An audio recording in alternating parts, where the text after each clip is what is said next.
May 2025 na. Magkano na nga ba ngayon ang mga Suzuki motorcycle? Yan ang ating aalamin ngayon. Tara!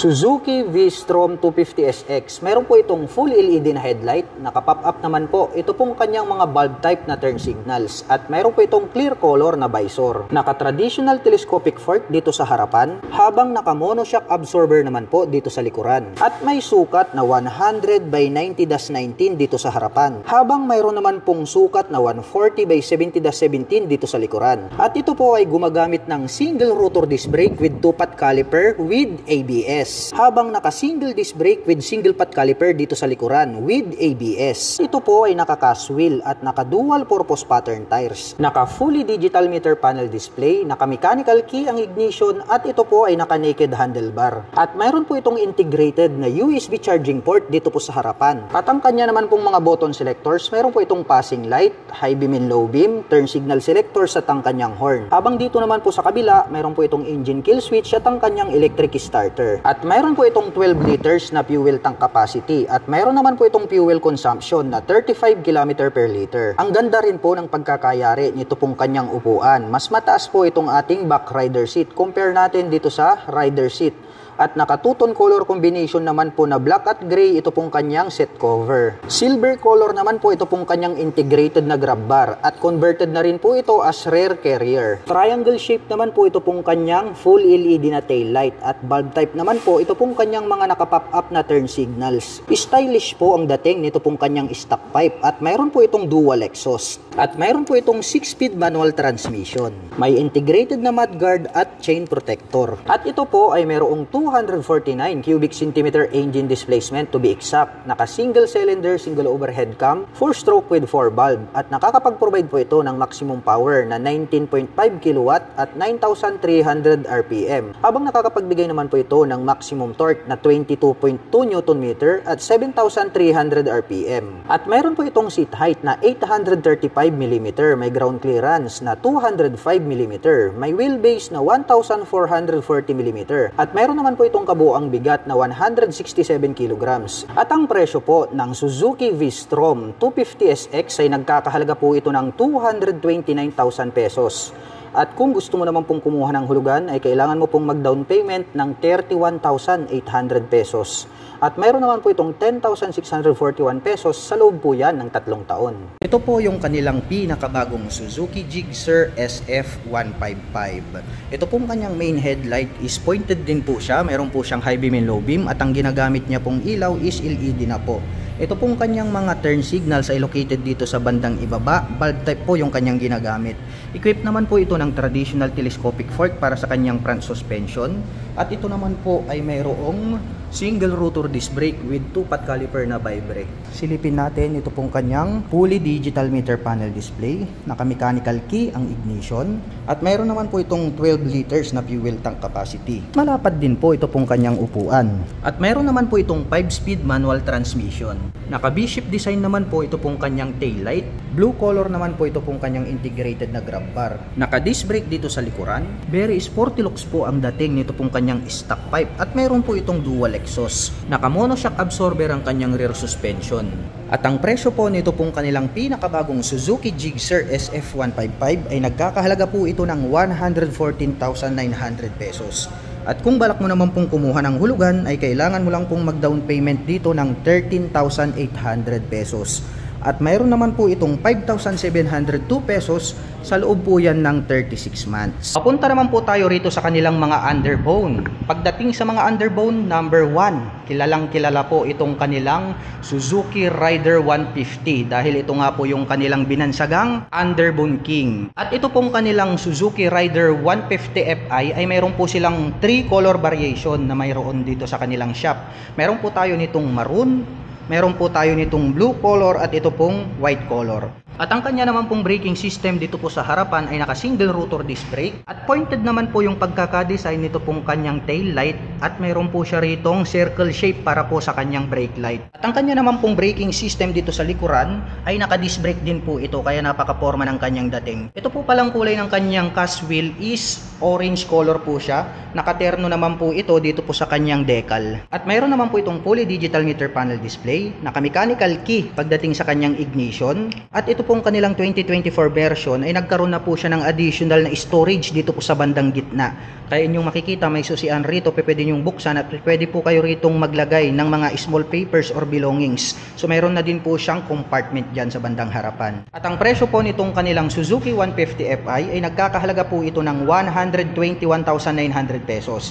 At kung balak mo naman pong kumuha ng hulugan ay kailangan mo lang pong mag-down payment ng 11,800 pesos. At pagdating naman po sa kanyang monthly installment, ito po ay mayroong 6,165 pesos sa loob po yan ng 36 months. At ito naman pong kanyang katabi, ito naman po yung kanilang Suzuki Rider 150 carburetor type. Papansin natin dito po sa kanilang Suzuki Rider 150 na carburetor type ay napaka-bulky po nito pong kanyang headlight design kung ikukumpara natin dito po sa FI. So dito may i-specify natin yung pagkakaiba sa mukha pa lang. At mayroon po pala itong attractive na visor dito sa bandang harapan. Ayan, makikita natin red color, blue color. Kung ano po yung kanyang color body, yun po yung kanyang visor.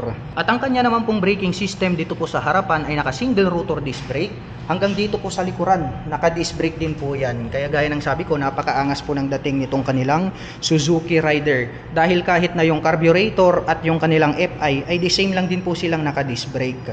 Color orange naman po pala yung kanilang ginamit dito po sa kanyang side engine cover hanggang dito sa top, which is yung color ng kanyang mags ay nakaterno po pala rito po sa kanyang engine cover. Kaya very attractive talaga yung kanyang dating. Mayroon po itong integrated na kick starter. Kahit po yung kanilang FI version, mayroon din po yung kick starter. Yun ang kagandahan dito po sa Suzuki Rider 150. Dahil hindi po nila tinatanggal yung kanyang kick starter. At gumagamit naman po ito ng analog at digital meter panel display. Naka-mechanical key ang kanyang ignition. At napansin ko lang po magkaiba po pala ang design nitong kanyang tail light. Compare po natin doon po sa FI version.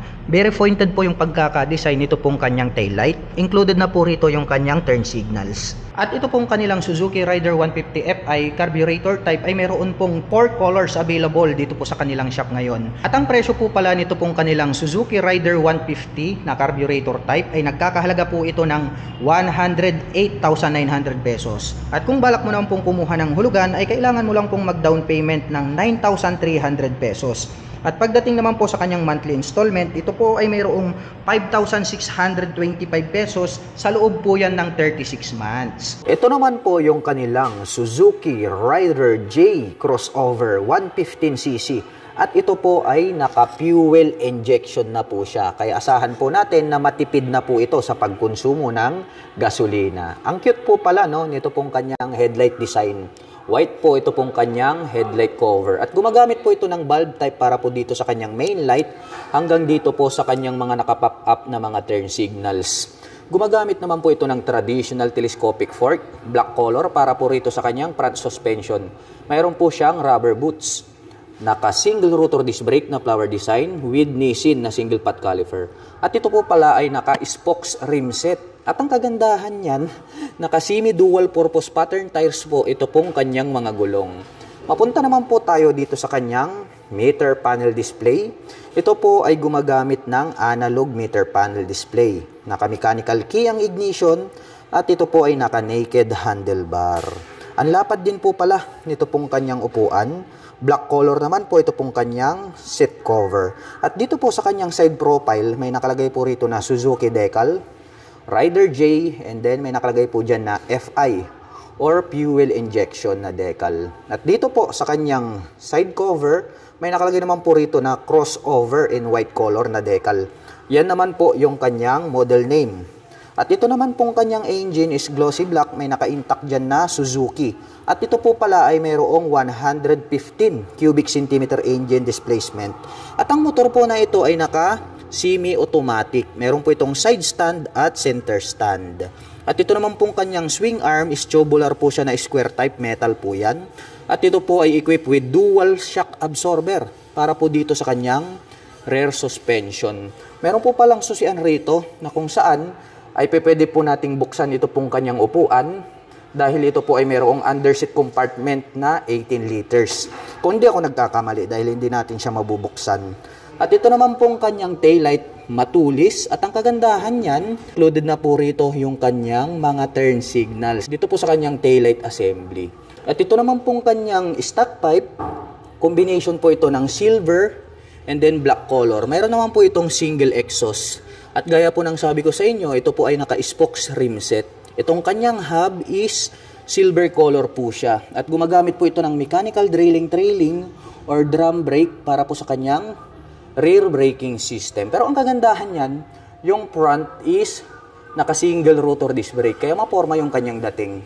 At gaya po ng sabi ko sa inyo, ito pong kanyang gulong is naka-semi-dual purpose pattern tires. At ang kagandahan po niyan, meron po itong electric starter. At bukod dyan, ay meron pa po itong integrated na kick starter. At ang presyo po nito pong kanilang Suzuki Rider J Crossover 115cc ay nagkakahalaga po ito ng 70,900 pesos. At kung balak mo naman pong kumuha ng hulugan, ay kailangan mo lang pong mag-down payment ng 4,800 pesos. At mayroon naman po itong 3,904 pesos sa loob po yan ng 36 months. Ito po yung kanilang pinakabagong Suzuki Gixxer 155 2024 model.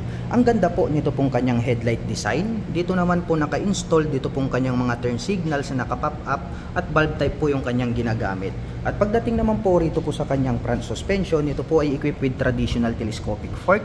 At ito po ay mayroong single rotor disc brake with 2-pot caliper na vibre para po sa kanyang front braking system. Naka-fully digital meter panel display, naka-mechanical key ang ignition, naka-naked handlebar, may 12 liters na fuel tank capacity. At mayroon naman po itong 5-speed manual transmission. Naka-monoshock absorber ang rear suspension, naka-V-shape design naman po ang kanyang taillight, naka-single rotor disc brake with single-pot caliper na vibre ang kanyang rear braking system. Ang ganda rin po nito pong kanyang upuan. At mayroon naman po itong dual exhaust. At naka-fuel injection na rin po ito. At ang presyo po nito pong kanilang pinakabagong Suzuki Gixxer 155 2024 model ay nagkakahalaga po ito ng 104,900 pesos.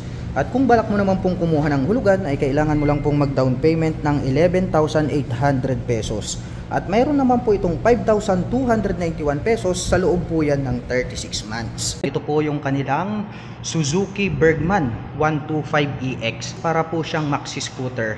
Ang kagandahan nito pong kanilang EX version, mare-recognize natin agad na ito po yung kanilang special edition dahil ito pong lining niya dito sa bandang harapan is chrome color po siya. Ang ganda rin po nitong kanyang headlight design na crescent moon. Mayroon naman po itong daytime running lights dito sa bandang itaas. At ang kanyang braking system dito po sa harapan, ito po ay equipped with single rotor disc brake along with single pad caliper. At mapunta naman po tayo rito sa bandang itaas. Silipin naman po natin itong kanyang fully digital meter panel display. Meron po itong auto stop start system at naka-mechanical key naman po rito sa kanyang ignition. Meron po siya ritong left side pocket na malalim. Pwede tayong mag-store dito ng mga coins. Dito naman po sa kabila, meron naman po itong right side pocket na kung saan meron na rin po siyang integrated na USB charging port. Pwede po tayong mag-recharge dyan ng ating mga mobile phones. At mayroon po itong malapad na upuan. Naka-two-tone color combination. Ito pong kanyang seat cover pagdating po rito sa kanilang special edition. Napakalapad po nitong kanyang taillight assembly at included na rin po rito yung kanyang turn signals. May nakalagay po rito na Bergman 3D emblem po yan at may decal po rito na Street AX. Naka-drum brake po dito sa likuran at ito po ay equipped with single shock absorber para po sa kanyang rear suspension. At ang kagandahan niyan, mayroon po itong integrated na kick starter. At ito po palang kanilang Suzuki Bergman Street 125EX ay parehas na pong naka 12 inches ito pong kanyang harap na gulong hanggang dito po yan sa likuran. At ang presyo po ng Suzuki Bergman Street 125EX ay nagkakahalaga po ito ng 92,400 pesos. At kung balak mo naman pong kumuha ng hulugan, ay kailangan mo lang pong mag-down payment ng 6,800 pesos. At pagdating naman po sa kanyang monthly installment, ito po ay mayroong 4,906 pesos. Sa loob po yan ng 36 months. Dito naman po sa kabila, ito naman po yung kanilang standard version. So yung atin pong unang nakita, ito po yung kanilang special edition. So mapapansin natin, ang pagkakaiba lang naman nung dalawa, ito pong kanyang lining dito sa harapan. Dito po sa standard version is black color po siya na glossy. Dito naman po sa ating special edition is chrome color po siya. More attractive and then more elegant po yung kanilang special edition. Dito naman po sa standard, meron naman po silang 3 color available na mayroon dito. Meron po tayong glossy red, glossy white, at ito pong kanilang maroon. At ang presyo po ng kanilang Suzuki Bergman Street 125 standard version ay nagkakahalaga po ito ng 83,400 pesos. At kung balak mo naman pong kumuha ng hulugan ay kailangan mo lang pong mag-down payment ng 5,800 pesos. At mayroon naman po itong 4,495 pesos sa loob po yan ng 3 taon. Nandito po yung kanilang pinakabagong Suzuki Gixxer 155. So naka-FI na po ito, fuel injection. At ang mapapansin natin dito po sa kanilang newest version, ito pong kanyang headlight ay nagkaroon na po ito ng flat and then meron po siyang partition. Very attractive na po para sa akin compared natin dun sa kanyang previous version. At meron po pala sila ritong 2 color available. Meron po tayo ritong blue color at ito pong kanilang glossy black. Wow, napaka-forma po talaga ng dating nitong kanilang Suzuki Gixxer 155 na FI. At pagdating naman po sa kanyang braking system dito sa harapan, ito po ay naka-single rotor disc brake along with 2-pot caliper na vibrate. Habang dito naman po sa likuran, wow, naka-single rotor disc brake din po siya along with single pot caliper naman po na vibrate. Napaka-forma po nitong kanyang mga preno sa harap at likod. At para sa akin, very attractive po pala yung dating nito pong kanyang dual exhaust pipe. At napansin ko lang po, ito po palang newest version ng Suzuki Gixxer 155 ay mayroon na po siyang built-in na tire hugger at napaka-forma din po pala ng dating nito pong kanyang rear fender. At ito pong kanyang upuan is nagkaroon po siya ng partition dito sa bandang itaas. Separated po yung upuan nito pong ating back rider. At ito po ay nabubuksan. Ayan, so pwede po tayo ritong mag-store ng maliit na mga papers. At ang isa sa mga nagustuhan ko rito po sa Suzuki Gixxer 155 ay ito pong kanyang timeless fuel tank. Wow, napaka-brusko at napaka-bulky talaga. May nakalagay po rito na Suzuki emblem. May lining naman po rito sa gitna na glossy black color. At minimal decal lang po yung ating makikita dito po sa kanyang side profile. At gumagamit naman po ito ng fully digital meter panel display. May 2 button selector dito po sa gilid. Naka-mechanical key ang kanyang ignition at ito po ay naka-naked handlebar. Napaka-flawless po ng kanyang dating. At ang presyo po nito pong kanilang Suzuki Gixxer FI 155 ay nagkakahalaga po ito ng 104,900 pesos. At kung balak mo naman pong kumuha ng hulugan ay kailangan mo lang pong mag-down payment ng 11,800 pesos. At pagdating naman po sa kanyang monthly installment, ito po ay mayroong 5,291 pesos sa loob po yan ng 36 months. Meron po sila ritong available na Suzuki Avinis 125. Meron po sila ritong 2 color available. Meron po tayong black and then ito pong white. Ang kagandahan naman nito po sa kanilang Suzuki Avinis 125, yung kanya pong turn signals ay nakaposition po rito sa bandang itaas, which is very visible naman po yan kapag ikaw po ay liliko sa kanan at kaliwa. At ang ganda rin, no, very unique din po yung pagkakadesign nitong kanyang headlight, nakaposition dito sa bandang gitna, dito po sa bandang ibaba. Ang kanya naman pong braking system dito sa harapan, ito po ay naka single rotor disc brake along with single pot caliper. Habang dito naman po sa likuran, ito naman po ay naka drum brake. At mayroon naman po itong single shock absorber para po sa kanyang rear suspension. Mayroon din po siyang integrated na kick starter. At ang ganda rin po nitong kanyang Avinis na 3D emblem, black color, which is nag-complement naman po rito sa kanyang white color. At napansin ko lang, naka-two-tone color combination po pala itong kanyang seat cover. At napansin ko lang, ito po palang kanyang fuel tank ay located dito sa bandang likuran. So ang kagandahan po niyan, kapag kayo po ay magpapagas, hindi nyo na po kailangang magbukas ng underseat compartment. Plus point yan para sa akin. Meron naman po itong fully digital meter panel display, naka-mechanical key pagdating sa kanyang ignition, may utility hook sa gitna, mayroon po siyang left side bucket, at dito po sa right side, mayroon na din po itong integrated na USB charging port. So pwede na rin po kayong mag-recharge ng inyong mga gadgets or mobile phones. At ang presyo po ng kanilang Suzuki Avinis 125 ay nagkakahalaga po ito ng 80,400 pesos. At kung balak mo naman pong kumuha ng hulugan ay kailangan mo lang pong mag-down payment ng 5,300 pesos. At mayroon naman po itong 4,366 pesos sa loob po yan ng 3 taon. Ito naman pong kanyang katabi, ito naman po yung kanilang Suzuki SkyDrive Sport. Well, napakaganda rin ng kanyang dating, no? Slim type lang po siya, unlike po rito sa ating Suzuki Avinis na malapad po yung kanyang pagkakadisenyo. Ito po kasing kanilang Suzuki SkyDrive Sport ay nakadesign po ito para dun sa mga Asian heights. Dahil mababa lang po yung kanyang ground clearance at seat height. Kaya para po dun sa mga flat-footed, saktong-sakto po ito para sa inyo. Kung ating titignan, maganda rin po yung pagkakadesign nito pong kanyang headlight. At yung kanya po palang mga turn signals ay included na po rito sa kanyang headlight assembly. At ang kanya naman pong braking system dito sa harapan, ito po ay equipped with single rotor disc brake along with single pot caliper. Habang naka-mechanical trailing or drum brake naman po rito sa likuran. Naka-single shock absorber at mayroon na po itong integrated na kick starter. Gumagamit naman po ito ng analog meter panel display. Naka-mechanical key system ang kanyang ignition at ang kagandahan niyan, mayroon din po siyang left and right na mga pocket. Pwede nating paglagyan ng ating mga personal belongings. At ang presyo po pala ng kanilang Suzuki SkyDrive Sport ay nagkakahalaga po ito ng 72,900 pesos. At kung balak mo naman pong kumuha ng hulugan ay kailangan mo lang pong mag-down payment ng 4,800 pesos. At pagdating naman po sa kanyang monthly installment, ito po ay mayroong 4,006 pesos sa loob po yan ng 3 taon. Ito naman po yung kanilang Suzuki Smash Carburetor type. Anyway, mayroon po pala itong 2 model variation. Dahil mayroon po sila ritong mags type with disc at mayroon naman po silang version na spokes type with drum brake. At lahat po ng aking babanggitin sa kanyang specs and features ay the same lang din po sila. Ngunit magkaiba po sila sa presyo. At ang kanya naman pong mga preno dito sa harapan, ito po ay naka single rotor disc brake along with single pot caliper na Nissin. Habang doon naman po sa likod, dito po ay naka drum brake.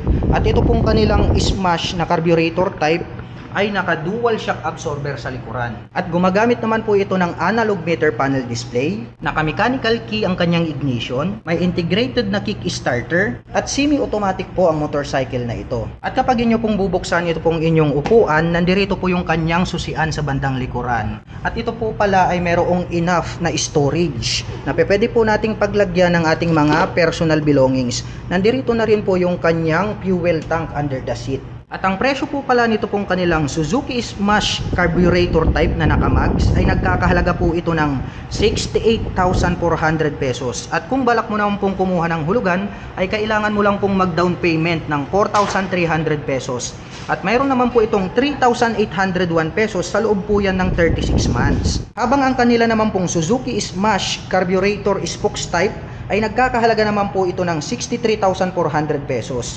At kung balak mo naman pong kumuha ng hulugan ay kailangan mo lang pong mag-down payment ng 4,300 pesos. At mayroon naman po itong 3,544 pesos sa loob po yan ng 36 months. Dito naman po sa kabila, ito naman po yung kanilang newest model na Suzuki Smash FI. Ito po ay naka-fuel injection. At mapapansin po natin, mayroon po itong 2 model variants gaya po ng kanilang carburetor type.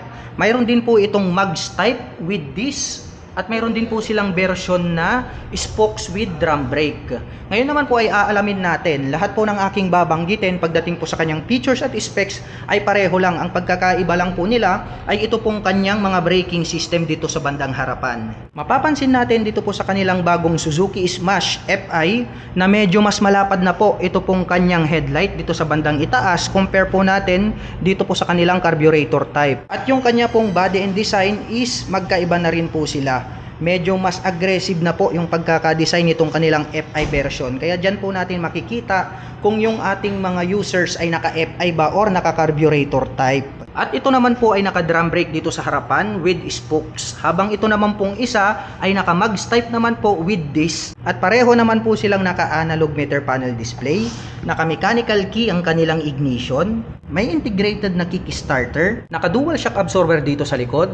Habang naka-drum brake naman po ang kanyang braking system. At napansin ko lang din po magkaiba na rin po yung kanyang taillight design pagdating po rito sa kanilang FI version at yung kanila pong carburetor type. At kung magbubukas din po kayo ng upuan, nandirito po sa likuran, ito pong kanyang susian. The same lang din po sila doon po sa kanilang previous model na carburetor type. Buksan po natin. Maluwag na din po itong kanyang underseat compartment. At at nandirito na rin po itong kanyang fuel tank. Kailangan po nating magbukas ng ating upuan every time na tayo po ay magpapagas. At ang presyo po nito pong kanilang Suzuki Smash Spokes FI ay nagkakahalaga po ito ng 67,400 pesos. At kung balak mo naman pong kumuha ng hulugan ay kailangan mo lang pong mag-down payment ng 4,800 pesos. At pagdating naman po sa kanyang monthly installment, ito po ay mayroong 3,724 pesos sa loob po yan ng 3 taon. Habang ito naman pong kanilang Suzuki Smash FI Max version ay nagkakahalaga naman po ito ng 72,400 pesos. At kung balak mo naman pong kumuha ng hulugan ay kailangan mo lang pong mag-down payment ng 4,800